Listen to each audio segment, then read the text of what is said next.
out a statement. You said this is not over. You're going to continue to interview witnesses. At which point, typically during an investigation, the biggest person, the biggest fish, whatever is the end of the investigation. At which point is this investigation done? When do you take it to committee to refer out the articles to the floor? And will you tell people when it's actually complete?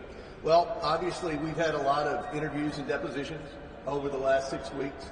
But with each interview, we learn more information. We find more potential evidence that needs to be obtained, more hints, more accusations that need to be investigated.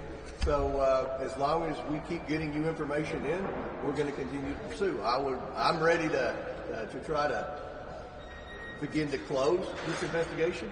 This has been a very difficult investigation. This administration has been very obstructive. They haven't been cooperative. I feel like we're having to battle the Department of Justice and the FBI on a daily basis to get basic information.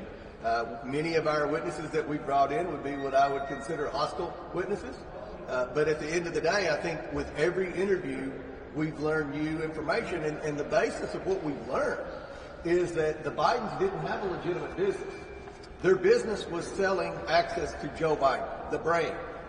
And what we've learned is a little bit about the business model from 3 different associates that said that Joe Biden communicated with the people right before the closing, so he was the closer of the influence peddling scheme, and that in at least 2 cases, one was CEFC, which was one that Hunter Biden was leading, one of the influence peddling schemes that he was leading, and one with Jim Biden, which was the AmeriCorps deal that Politico did a good job writing about. Both times in their scheme, in their pitch to obtain money in their influence peddling scheme, they said Joe Biden was interested in an equity ownership stake, and that Joe Biden might even, if the price is right, be on the board of these 2 entities. So that's what we've learned through these depositions and interviews, and I think it's been very valuable information. You still want to go public hearing?